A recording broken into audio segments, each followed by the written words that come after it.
The house smelled like cinnamon and warm vanilla. It was Maya's house, and Maya's house always felt like a hug. Soft blankets were piled high on the living room floor, a mountain of fleece and flannel waiting for us. Pillows in every color, yellow, blue, soft pink, were scattered like big, fluffy marshmallows. A string of fairy lights twinkled along the wall, casting a gentle golden glow on everything. The lights made the whole room feel magical, like a secret fort built just for us. Outside, the world was getting quiet for the night, but inside, our world was just beginning, full of whispers and giggles that were yet to come. I arrived first, holding a bag of popcorn. I wore my favorite pajamas, a soft cotton set with little yellow suns all over them. They made me feel happy. Soon, the doorbell rang. It was Chloe, with her wide, bright smile. She had on a silky blue pajama set that shimmered under the fairy lights. She was carrying a box of donuts, her special contribution to our night. Chloe always brought the sweets. She spun around once she was inside, her pajamas flowing around her like water. "I'm ready for a night of doing absolutely nothing," she announced. And her laughter filled the room, making it feel even warmer than before. Next came Sophia, quiet and thoughtful. She was wrapped in a big, cozy gray hoodie and plaid pajama pants. In her arms, she held a stack of movies, old ones that we all loved to watch again and again. Sophia had a calm energy that made everyone feel at peace. She found a spot on the pile of blankets and settled in, pulling her knees up to her chest. She looked around the room, a small smile playing on her lips, happy to be here in this safe space with her friends. Her presence was like a steady, gentle hum, a quiet song that made everything feel right and whole. Finally, Maya came downstairs, completing our circle. She was already in her pajamas, a simple white t-shirt and pink striped pants. Her hair was a beautiful cloud of curls, free and wild around her face.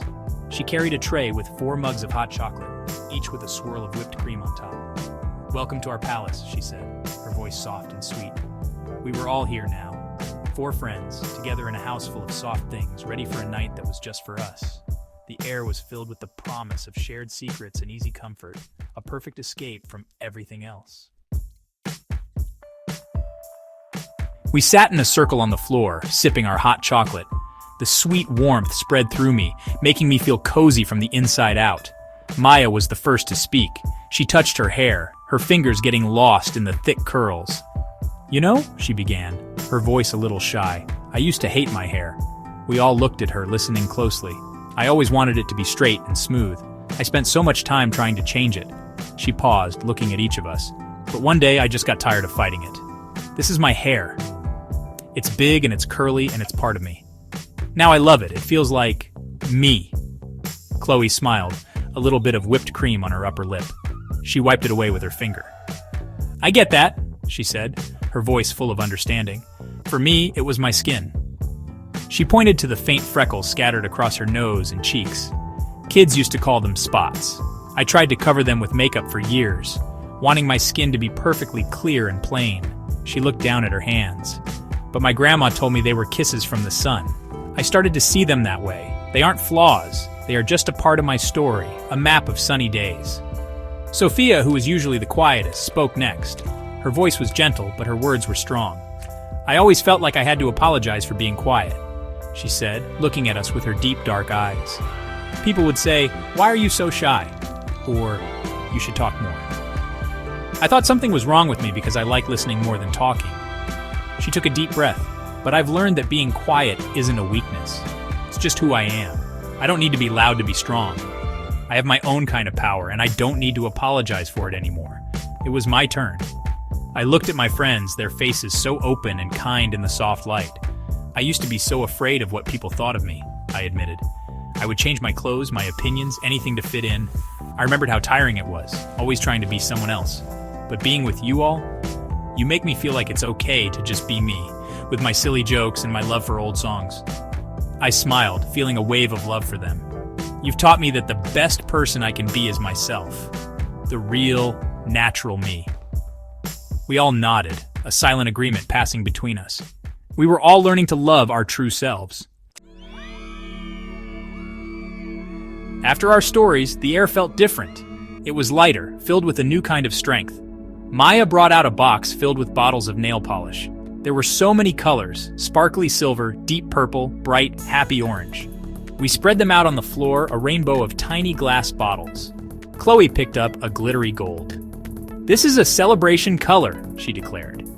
We started painting each other's nails, our hands steady and careful. My hand rested in Sophia's as she painted my nails a calm ocean blue. It was a simple act, but it felt like a promise. A promise to always be there, to hold each other up.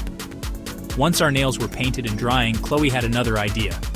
"Let's make a silly video," she exclaimed, pulling out her phone. At first, we were hesitant, but Chloe's energy was contagious. Soon, we were all dancing to a cheesy pop song, making funny faces at the camera. Maya used a blanket as a cape, pretending to be a superhero. Sophia, who was usually so reserved, did a surprisingly funny robot dance. I lip-synced into a hairbrush, feeling completely free. We laughed until our stomachs hurt, replaying the video over and over again, each time finding something new to giggle at. In that moment, we weren't worried about looking perfect. We were just having fun. Later, we decided to watch one of the movies Sophia had brought. We all snuggled under the mountain of blankets, our freshly painted nails peeking out. The movie was a comedy we had all seen a dozen times, but it felt special tonight. We recited our favorite lines along with the actors and shared the big bowl of popcorn I had brought.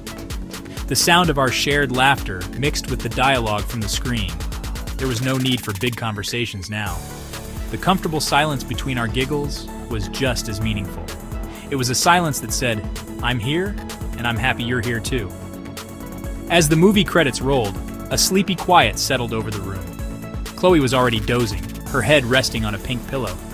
Sophia was watching the fairy lights, a peaceful expression on her face. Maya yawned and stretched, her curly hair a halo in the dim light. I looked at my friends, my heart feeling full and content. We had shared our vulnerabilities and our joys. We had painted our nails, danced like no one was watching, and found comfort in our shared history with an old film. This was the magic of our friendship.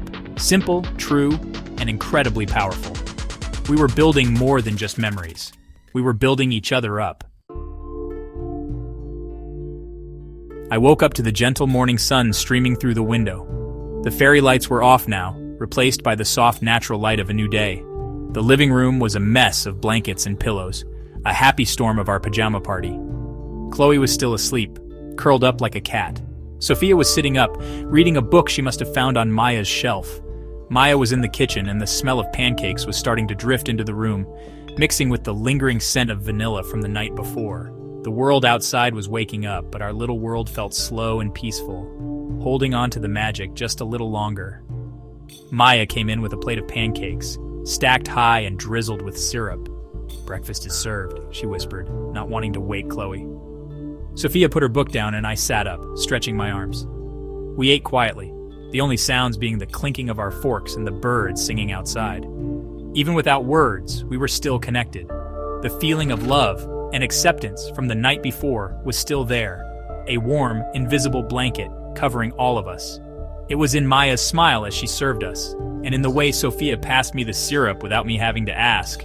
It was a friendship that didn't need constant noise. Eventually, Chloe woke up, rubbing her eyes and smiling when she saw the pancakes. "You saved me some," she said, her voice still thick with sleep. We spent the next hour just talking, planning our next get-together, and laughing about our silly video from the night before. There was an ease between us, a confidence that hadn't been there in the same way before. We had all shared a piece of our hearts, and in return, our friendship had grown stronger. We weren't just friends. We were a team, a support system, a safe place for each other to be completely and unapologetically ourselves. When it was time to leave, the goodbyes were long and full of hugs. "I love my hair today," Maya said, fluffing her curls in the mirror. "I love my sun kisses," Chloe added, tapping her cheek. "I love my quiet strength," Sophia said with a confident smile. And I said, "I just love being me." We walked out of Maya's house and back into the world, but we were different. We were carrying the warmth of the pajama party with us. We felt happy, loved, and strong, ready to face anything, knowing we had each other. The ultimate pajama party wasn't about the blankets or the food. It was about finding our natural selves together.